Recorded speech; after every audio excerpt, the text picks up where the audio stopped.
Bonjour à toutes et à tous et bienvenue sur Grand Littoral TV en ce lundi 16 avril. Ravi d'être en votre compagnie pour tout voir et tout savoir de l'actualité et du jour près de chez vous. Avant toute chose, les prévisions météo, bien sûr, en ce lundi. Et c'est donc le début d'une très belle semaine chaude et ensoleillée dans la région. Ce matin, encore quelques nuages par endroit. Puis le temps va se dégager, le soleil reprendra tranquillement le dessus. Les températures seront très agréables déjà aujourd'hui avec 15 degrés à Saint-Omer et à Boulogne, 14 à Dunkerque et à Calais. Mais les températures remonteront encore et ce sera davantage estival dans les prochains jours, on en reparlera, notamment dès la fin de ce journal avec les prévisions complètes de la chaîne météo.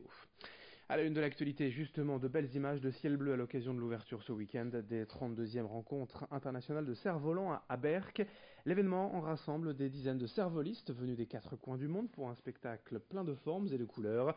Jusqu'au 22 avril, de grands engins de plusieurs mètres carrés vont s'envoler au-dessus de la plage. Le plus grand cerf-volant du monde est d'ailleurs attendu cette semaine à Berck. Au programme également, dès demain, le championnat du monde de cerfs-volants par équipe. L'événement dure donc toute la semaine jusqu'à dimanche et c'est à ne pas manquer. Il y avait déjà beaucoup de monde d'ailleurs ce week-end sur la plage de Berck. Louis Caillé a rencontré quelques promeneurs. Ce qu'on est venu voir et chercher, d'abord voir, c'est les cerfs-volants, et chercher, c'est des photos. Parce que je suis une grande amatrice de photos. Se promener et puis profiter un petit peu vu qu'il y a du soleil. Bon, on est venu voir le monde déjà, parce qu'on aime bien le monde, la foule, l'ambiance. Découvrir des cerfs-volants superbes, le soleil, qu'on n'a pas beaucoup dans les Ardennes, mais enfin on en a. Plage, château de sable et regarder les cerfs-volants et aller manger des moules frites. Bah, avec le temps, là, il y a de la brume, ça va être un peu difficile, je pense, pour eux. Hein. Pas grand non plus, ouais. Ouais, on n'a pas vraiment de chance. Mais enfin, on a le tampon, nous, il fait beau. Oh, ça, le brouillard est embêtant quand même, c'est vrai. Mais ça va aller, ça va aller.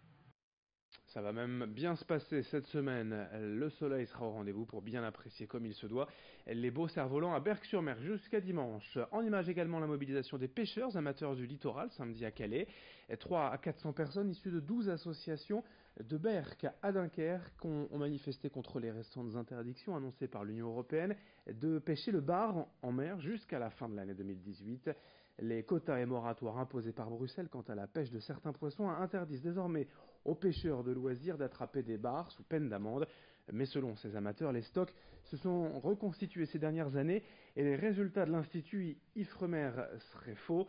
Eux demandent de pouvoir pêcher au moins un bar par jour et par personne. Explication au micro de Louis Caillé. C'est proprement scandaleux.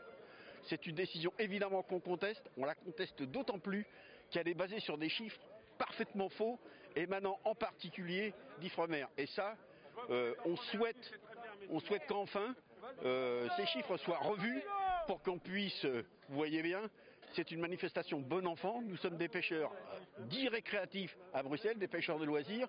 En tout état de cause, nous entendons faire bien savoir que nous ne sommes pas responsables de l'effondrement des stocks de poissons auxquels on assiste aujourd'hui. Et le bar en est un parfait exemple. Le bar, c'est un poisson emblématique de la pêche récréative.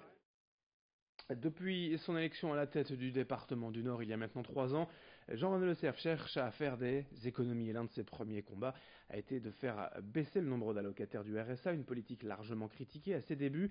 25 000 personnes ont été sanctionnées pour abus et rayées des listes du RSA, mais dans le même temps le département veut accompagner ses allocataires vers un retour à l'emploi pérenne. De nouvelles dispositions vont être prises pour leur prise en charge. À mi-mandat pour le conseil départemental, voici l'occasion de faire un bilan de cette politique avec Doriane Bécu, vice-présidente en charge de l'insertion et du retour à l'emploi, notre invitée sur le plateau. Beaucoup de gens nous disent oui, on a des personnes qui sont très en difficulté et le monde de l'emploi, ce sera très compliqué pour eux. Moi, je n'y crois pas. Je pars du principe que personne n'est inemployable, qu'on a des gens qui ont des très grosses difficultés, mais c'est à nous aussi de pouvoir les accompagner, de trouver des solutions pour que ces gens puissent retrouver le chemin du travail. Je n'accepte pas qu'on mette aussi des gens dans les cases. Les gens que je rencontre moi dans ma permanence, qui sont allocataires RSA, qui ont des difficultés, qu'est-ce qu'ils me disent? Madame Bécu, nous on veut travailler, aidez-nous. Et c'est notre rôle en tant qu'élu. Dans le reste de cette édition également, on enchaîne avec toute autre chose et ces récentes études concernant le sommeil et ce chiffre symbolique, s'il en est, de notre époque. Nous dormons 1h30 de moins qu'il y a 50 ans, ce qui n'est pas sans effet évidemment sur notre santé, mais il y a pire, et notamment les écrans. À proscrire le soir avant de se coucher, la lumière bleue stimule en effet notre cerveau et l'empêche de se reposer. Ce problème est d'autant plus préoccupant chez les moins de 25 ans. 30% d'entre eux dormiraient moins de 2 heures par nuit et l'on ne rattrape pas sa dette de sommeil avec une grasse matinée. Dormir est donc vital, notamment car cela optimise la fonction intellectuelle. Explication au micro de Vincent Vieillard. Alors la dette de sommeil, c'est tout simplement une insuffisance de sommeil, c'est-à-dire je ne dors pas suffisamment par rapport à mon besoin, en sachant que le besoin de sommeil est très variable selon les individus. Ça, c'est une donnée très individuelle, donc il faut déjà connaître le temps de sommeil nécessaire à chacun pour pouvoir dormir suffisamment. Et la dette de sommeil, elle va se manifester essentiellement par, ce qui est logique, une fatigue, une somnolence, un réveil matinal difficile, et puis progressivement l'installation d'irritabilité, troubles de la concentration, baisse des performances, éventuellement scolaires, c'est les jeunes, c'est le thématique de cette journée. Et il faut savoir qu'il est important de ne pas sous-estimer cette dette de sommeil qui, à terme, au bout de plusieurs années, peut générer des complications cardiovasculaires et favoriser la prise de poids. Pour finir également cette édition sur Grand Littoral TV, quelques images hier dimanche au Casino de Dunkerque de la première édition de Live Battle Hip-Hop, l'une des premières danses de la culture hip-hop née en Californie dans les années 70. Il s'agit du locking, l'une des plus vieilles techniques héritées du jazz et de la funk, un événement organisé par Pancake Bros, un trio dunkerquois de danseurs locking. Le principe de cette battle face à face ou par équipe de 4, c'est de réaliser la meilleure danse sur de la musique jouée en live par un orchestre jazz et funk. Un jury composé en partie de 2 danseurs, l'autre du public voté sur son téléphone. Je vous propose d'écouter les explications d'un des organisateurs au micro de Louis Caillé. Il y a du level, il y a un gros level, ça vient de Paris. Pour les qualifications, ça vient de Paris, ça vient de Lille, ça vient de Bordeaux, ça vient aussi de le Benelux, c'est-à-dire les Pays-Bas, la Belgique, l'Allemagne. Et après, on a des guests, on a 5 artistes qu'on a invités. Et dans ces 5 artistes, on a un Chypriote, un Congolais, un Suédois et 2 Français.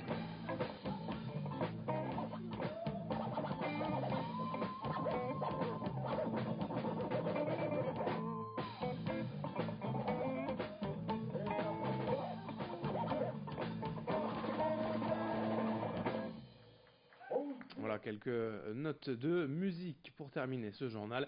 Juste pour rappel, tout de même, en football en national, la victoire de l'USLD Dunkerque 3-1 à Créteil ce week-end. Défaite en revanche pour l'USBC au 2-1 au Red Star. Et puis en proie, le BCM Gravelines Dunkerque a battu Chalon-Reims 97-83 et est désormais 10e au classement, alors que l'ESSM est retombé à la 13e place après sa défaite à Levallois 82-76. Fin de ce journal. Dans un instant, sur Grand Littoral TV, vos prévisions météo.